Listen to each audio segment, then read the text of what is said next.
Arts. Rebel Pepper, China.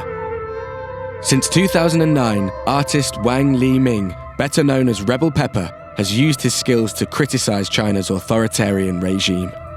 As one of China's most notorious political cartoonists, Rebel Pepper's work covers issues from pollution to government control of social media. Daring to mock the state and draw caricatures of Xi Jinping has, however, not gone unnoticed. Rebel Pepper has been arrested more than once. He has had his social media accounts deleted over 100 times. And in 2014, while on holiday with his wife in Japan, posts appeared on government-sanctioned media calling for Rebel Pepper, quote, to be dealt with. Fearing retribution, he stayed in Japan, where he has been in self-imposed exile ever since. Isolated financially and emotionally from both his fans and his wider family, exile has been hard. He was cut off from his family, cut off from all his friends, and he wasn't even able to go back to his mother's funeral after she died from cancer, which is a very, very cruel fate for someone who simply wanted to tell the truth. In 2016, it became apparent that Chinese authorities were monitoring Rebel Pepper's correspondence when they blocked a friend from applying for a visa to visit him. In spite of his struggles, Rebel Pepper continues to draw with great style, wit, and impact. At a time when the president of China is going off to Davos and making big statesman-like speeches about how China is a big open society now and everybody come and trade, the fact is it's a really repressive and dark regime. The Two-Tailed Dog Party, Hungary. Since 2006, the Two-Tailed Dog Party have used humour to inventively fight back against Viktor Orbán's increasingly authoritarian Hungary. Armed with spoof newspapers and mock questionnaires, parody candidates and cans of spray paint, the party use an eclectic range of tactics to challenge the status quo. With a style somewhere in between Banksy and the monster-raving Loony Party, the group were finally recognised as an official political party by Hungary's Supreme Court in 2014. In 2016, when Prime Minister Viktor Orbán launched an anti-immigrant propaganda campaign, the Two-Tailed Dogs crowdfunded over €100,000 to place spoof billboards across the country. Most recently, the party has been decorating cracks in roads to draw attention to the lack of repairs and public funding. They're colouring patches of broken infrastructure with creative art, just some of the most remarkable ways in which they are bringing notice to an almost near-broken government. Following in a rich tradition of Central European absurdism, the Two-Tailed Dog Party consistently seek to remind all Hungarians of their common humanity. With their political pranks, they aim to encourage everyone to exercise their freedom to dissent.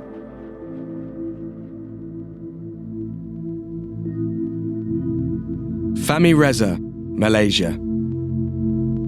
On the 30th of January 2016, graphic designer Fahmi Reza posted an image online of Malaysian Prime Minister Najib Razak in evil clown makeup.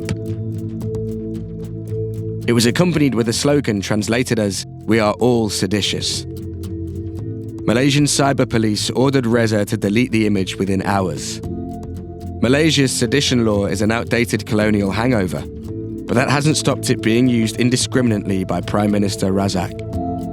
A blunt instrument to silence critics, Razak has repeatedly used it to try to censor those who would like to discuss the corruption scandal he's embroiled in. He has also used it to silence those who wish to remind him of his having locked up his democratic opponent. When an image hits and people go, I get it, I know exactly the story you're telling, and you're threatened because that image came out, and he goes, I'm going to keep going, it doesn't matter. I'm in awe of that. Fahmi Reza didn't capitulate, and instead pushed his protest artwork out countrywide. Soon it appeared everywhere, from thousands of t-shirts to protest placards to hundreds of street stencils and a sticker campaign across the nation. Reza's image became a powerful symbol of rebellion against a government seen as increasingly corrupt and authoritarian. Banned from travel, detained and charged with 2 separate offences, Fahmi Reza says he is not fazed.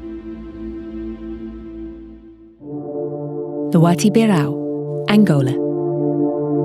Rapper Luati Beirão, also known as Iconoclaster, uses music to protest Angolan President José Eduardo dos Santos' 38-year rule. The son of a former spokesman for dos Santos, Iconoclaster firmly believes in non-violent protest, and has spent several years calling for the resignation of Africa's second longest serving president. For his activism, Iconoclaster has been beaten, had drugs planted on him, and in 2015 he was arrested and sentenced to 5.5 years in prison for attending a book club.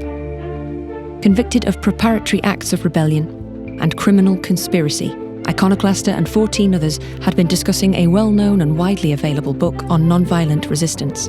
The rapper remained politically active during his time in jail, going on hunger strike to protest the detention.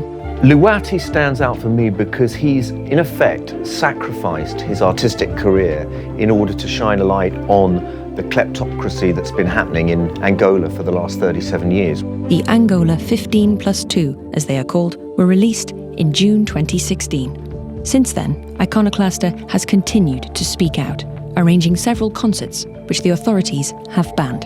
Most recently, he published a book about his captivity entitled I Was Freer Then, claiming, I would rather be in jail than in a state of fake freedom, where I have to self-censor. His bravery in having sacrificed his career in order to focus the world's attention on what's going on over there deserves an enormous amount of respect.